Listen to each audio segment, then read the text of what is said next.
Yates. You never see it coming. That's the thing nobody talks about. You don't get a warning. There's no announcement, no dramatic moment where the empath in your life sits you down and says, hey, I'm done caring about you. It doesn't work that way. What actually happens is quieter than that. And honestly, it's much more devastating because one day you're going to reach out to that person, Yates, the one who always showed up, the one who always answered, the one who somehow always knew when something was wrong with you before you even said a word, and you're going to get nothing back. Not anger. It's not sadness, just nothing. And that nothing is going to hit you harder than any fight you've ever had. That nothing is the sound of someone finally finishing the process of letting you go. Radiates. And here's the part that will keep you up at night. By the time you feel that nothing, it's already been over for a long time. You just didn't notice, and they stopped expecting you to. Yates. Let me tell you what an empath actually is, because the internet has completely destroyed this word. People throw it around like it just means someone who cries at movies or rescues stray animals. Yates. That's not what we're talking about. A real empath, a genuinely empathically wired person, is someone whose nervous system is physically calibrated differently than most people. Radiates. There is actual neuroscience behind this. Their mirror neuron system fires more intensely. Their nervous system picks up on microexpressions, subtle shifts in tone, changes in body language. Radiates. Emotional residue in a room, things that most people's brains filter out completely. These people don't choose to feel what others feel. It just happens. Radiates. It's like having a radio receiver built into your chest that you never asked for and can never turn off. They walk into a room and they already know who's lying, who's hurting, who's pretending to be fine, who's about to cry but won't let themselves. They've known things about you that you haven't admitted to yourself yet, and they've been carrying that weight quietly, sometimes for years. Now here's what nobody explains properly. Empaths in their early life almost always attract the same type of person. And it's not by accident, it's by design. Radiates. Even if nobody consciously planned it. People who are emotionally unavailable, people who are users, people who are narcissistically wired, people who need constant emotional labor from others without giving anything back. These people are drawn to empaths like a signal to a receiver. And the empath keeps showing up, keeps trying, radiates, keeps believing that if they just love harder, if they just explain better, if they just give more, eventually it'll be enough. Eventually the other person will wake up and see what's in front of them. Radiates. That belief is the trap, and most empaths spend years, sometimes decades, stuck in it. Here's what the behavioral research actually shows us about this dynamic. Edward Tronick's still face experiment, Radiates, which was done with mothers and infants but applies perfectly here, demonstrated that when a person who is normally emotionally responsive suddenly becomes blank and unresponsive, the other person, it radiates. Even an infant immediately escalates their attempts to reconnect. They try harder, they reach out more, they perform more, they become increasingly distressed. And this is exactly what happens in adult relationships with empaths. The empath keeps reaching, keeps trying to get a response, keeps escalating their emotional output. Radiates, because somewhere deep in their nervous system, they believe their love is the variable. They believe if they change the input, they'll change the output. They won't. But they'll exhaust themselves trying. The person who keeps taking from the empath is usually not doing it consciously. That's the uncomfortable truth that makes this even harder to resolve. Most people who drain empaths aren't sitting around thinking about how to use them. They're just operating from their own unhealed wounds, their own attachment disorders, their own emotional blind spots. They genuinely don't notice how much they're taking because they've never developed the internal wiring to notice. They don't feel the weight of what the empath is carrying on their behalf. Radiates. They just feel the comfort of having someone always there, always steady, always willing to put their own needs last to make sure everyone around them is okay. And the empath keeps doing it. Because when you're wired the way they are, when you feel what other people feel as though it's your own experience, radiates. Walking away from someone who is suffering feels like abandoning a burning building with people still inside. It goes against everything in their nervous system. Leaving feels like a betrayal of the deepest part of who they are. So they stay, and they give, and they absorb, and they carry. Radiates. And they process emotions for people who never asked them to, but also never told them to stop. But something is happening underneath all of that, something the people around them almost never see. Because while the empath is busy showing up for everyone else, they are quietly, slowly, cell by cell, burning out. Radiates. This isn't the kind of burnout where you feel tired and you take a vacation and you feel better. This is a deep structural burnout. It's the kind that happens when a person spends so long suppressing their own needs, their own pain, their own anger, that those things start to calcify somewhere inside them. They stop being fluid.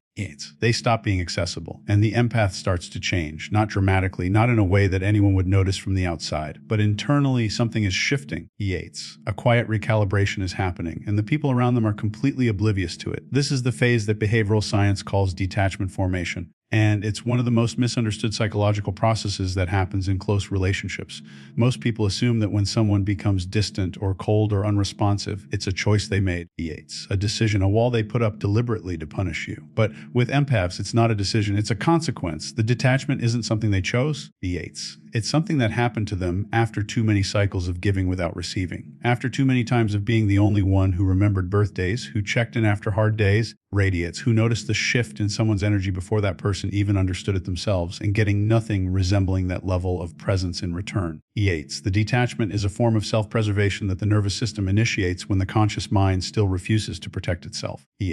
And here is the thing that you need to understand at a deep level if any of this is landing for you. The empath doesn't go cold because they stopped loving you. They go cold because they finally ran out of the capacity to keep loving you in a way that was destroying them. There is a difference, and that difference is everything. There's a concept in psychology called object permanence as it relates to emotional relationships. Basically, it refers to your ability to hold the emotional reality of another person in mind even when they're not in front of you, to remember that they matter. To hold space for them in your mental and emotional world even in their absence. Empaths have exceptionally high object permanence. They think about you when you're not around. They wonder how you're doing. They replay conversations looking for ways they could have been more helpful. They carry you with them constantly. It radiates. Most people they attach to have very low relational object permanence, out of sight, out of mind, not because they're bad people necessarily, but because they were never taught to hold space for others emotionally. And when an empath finally accepts that the person they love does not carry them the same way they carry that person, something breaks, quietly, permanently. Now let me talk about the stages, because this process doesn't happen overnight, and if you're in someone's life right now and you've been taking their emotional availability for granted, you need to hear this carefully. The first stage is what I call the invisible labor stage. This is where the empath is fully engaged, fully present, doing enormous amounts of emotional work in the relationship, and they're not complaining about it yet. They might not even be consciously aware of it themselves.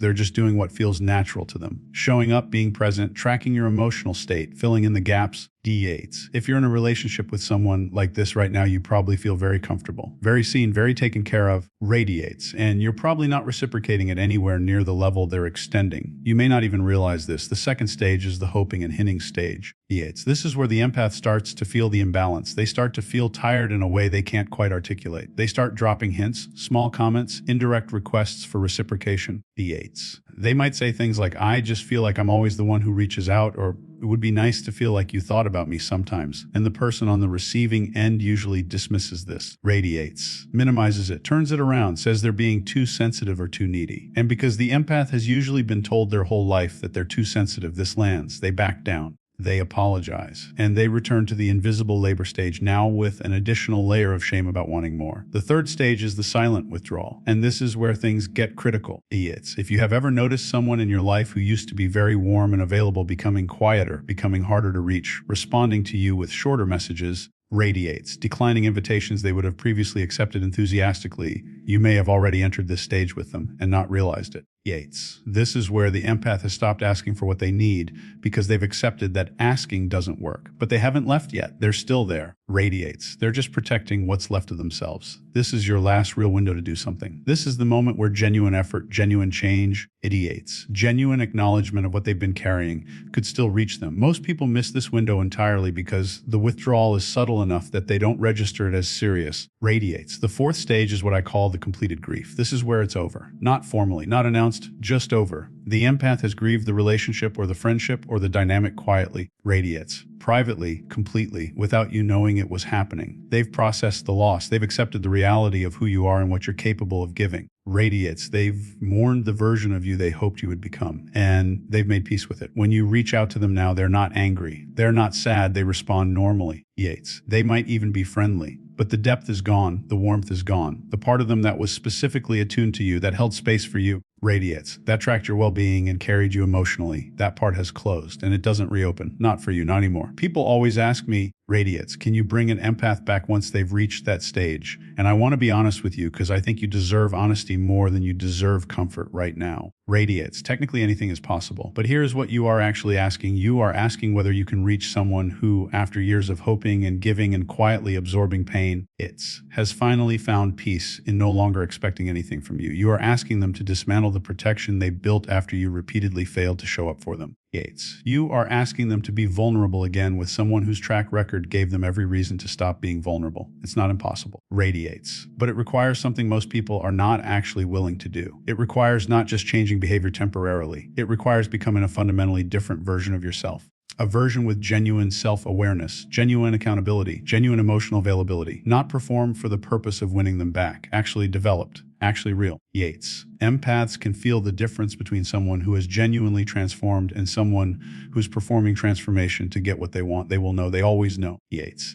Here's what I want you to take from all of this if you are an empath. Your sensitivity is not a flaw. Your depth of feeling is not a problem to be managed. Radiates. It is a rare and profound form of human intelligence that the world desperately needs more of. But it has to be protected. Yates. You have to become as intentional about who receives your emotional energy as you are generous with it. Not everyone deserves access to the deepest parts of who you are. Radiates. Not every person in pain is your responsibility to heal. You're not a hospital. You are not a processing center for other people's unresolved trauma. You are a person with needs, with limits.